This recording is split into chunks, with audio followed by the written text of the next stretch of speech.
resolution by India, measures to prevent terrorists from acquiring WMD. Bioterrorism is a serious concern. The international community has to be adequately prepared. We mark half a century of the BWC, which is the first global treaty, as Chairman DRDO noted, to outlaw an entire class of weapons of mass destruction. The BWC, building on the Geneva Protocol, a century back from now, drew a clear moral and legal line. Disease must never be used as a weapon. Biology must serve peace, not advance harm. Even as science races ahead, the BWC remains the guardrail between innovation and misuse in the life sciences domain. But we must ask ourselves and the world a hard question. Will this norm stay strong for the next 50 years? The answer depends on the decisions we take now. The international security environment has become more uncertain. Rapid developments in science and technology have led to the availability and the affordability of sophisticated biotechnology tools and a marked reduction in the costs of sequencing and synthesis. Recent outbreaks, including the COVID-19 pandemic, which affected each and every one of us, have imposed a steep learning curve for policymakers and practitioners alike. These developments have raised new questions to be considered in the context of the implementation of the BWC. It is clear that whether a biological threat is natural, accidental, or deliberate, it moves fast. It defies borders, and it can and has overwhelmed systems. Public health and security may look like separate worlds. In reality, they actually reinforce each other. Systems that detect and contain natural outbreaks and also help counter deliberate ones. Strong health systems are strong security systems. No country can manage such threats alone. There is no single solution, but international cooperation comes to being the closest to one.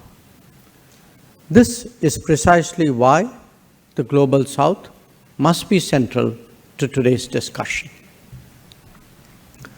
Many countries in our regions still face gaps, deep gaps, fragile healthcare, weak surveillance, limited laboratories, slow emergency response, and unequal access to vaccines and medicines.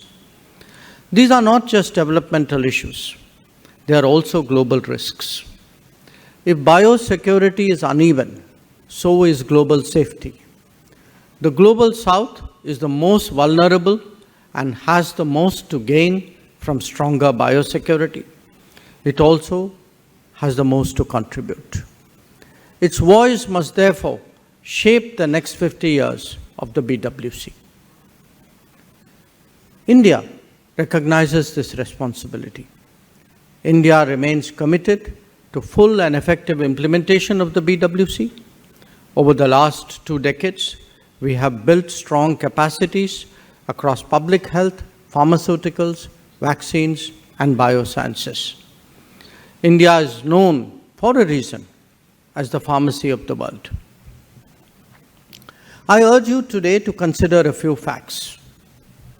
1, India makes 60% of the world's vaccines. 2, India supplies over 20% of global generic medicines, with 60% of Africa's generics coming from India. 3, India is home to nearly 11,000 biotech startups, up from just 50 in 2014. Now, it is the 3rd largest biotech startup ecosystem worldwide. 4, our health care investment has grown sharply with major progress in digital health. 5, our research network, ICMR, the DBT labs, the advanced BSL-3 and BSL-4 facilities, they can detect and respond to a wide range of biological threats. India's strong private sector has amplified this resilience. It has demonstrated an ability to scale production, to innovate under pressure, and managed a global outreach. During the COVID-19 pandemic, India launched the Vaccine Maitri in the spirit of Vaccine Maitri being vaccine friendship, in the spirit of what we call Vasudhaiva Kutumbakam, the world is one family, and provided nearly 300 million vaccine doses and medical aid to over 100 less developed and vulnerable countries, many of them free of cost. The message was simple, and the message was that when faced with a health crisis of such proportions, solidarity saves lives, and India will always be a trusted global partner. At the same time, as a responsible member of the international community, India is committed to ensuring the non-proliferation of sensitive and dual-use goods and technologies, and we have a well-established record in that regard. India has a robust legal and regulatory system to implement the provisions of UNSC Resolution 1540 on non-proliferation and strategic trade controls. Consistent with our offer to share knowledge and technical expertise on relevant areas, and as a contribution to international non-proliferation architecture, India has been organizing an annual disarmament and international security affairs fellowship program since 2019. Last year, in partnership with UNODA, India hosted the first capacity building program on UNSC Resolution 1540 and strategic trade controls for the Asia Pacific. This year, we have extended the invitation under the Indian Technical and Economic Program to Africa as well. Now, not only is India a party to the multilateral treaties of the BWC and the CWC, but also an active member of 3 multilateral key export control regimes: the Wassenaar Arrangement, the Missile Technology Control Regime, and the Australia Group.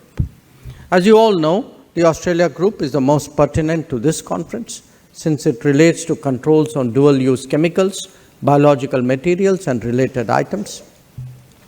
In fact, this year marks the 40th anniversary of the Australia Group, and we are happy to have the AG chair with us. So, as we look ahead, we must assess the developments underway, which are outpacing the existing governance and normative frameworks. Scientific tools are evolving faster than global rules. Synthetic biology, genome editing, and AI-driven design make biological manipulation easier than ever.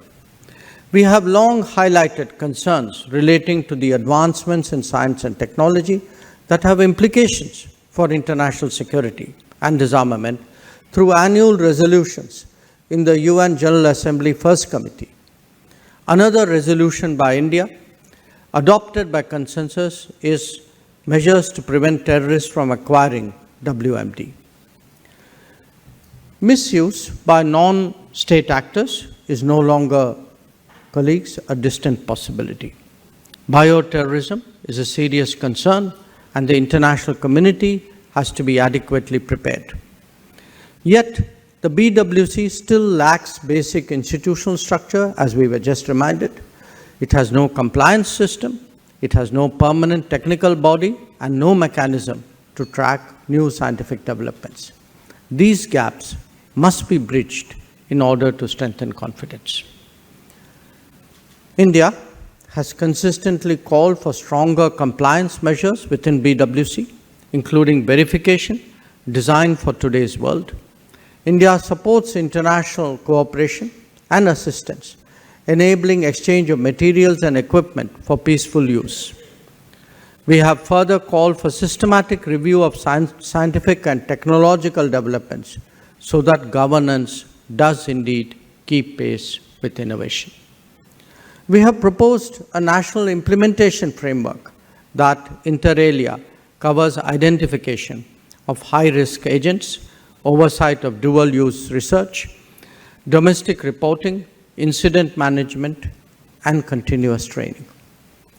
India has voiced that assistance during biological incidents must be fast, it must be practical, and it must be purely humanitarian. For 50 years, BWC has stood by a simple idea, one simple idea, that humanity rejects disease as a weapon. But norms survive only when nations renew them. The next 50 years will demand concerted action. We must modernize the convention. We must keep pace with science and strengthen global capacity so that all countries can detect, prevent, and respond to biological risks. India stands ready. We remain a trusted partner to the Global South and a committed supporter of global biosecurity. So let us use this opportunity, not just to look back, but to prepare wisely for the future. I thank all our participants who have made the journey to India to attend this conference. Your presence in itself is testament to your commitment to the BWC. I wish you all fruitful discussions and food for thought in advance of the next session of the working group of the strengthening of the BWC and the meeting of state parties in Geneva next week. Once again, my best wishes. I have today the Parliament session, which is opening in about 20 minutes. So I have to head back. I will not be able to attend the balance of the proceedings. But again, I take this opportunity, wish you all a very, very productive and very fruitful discussion.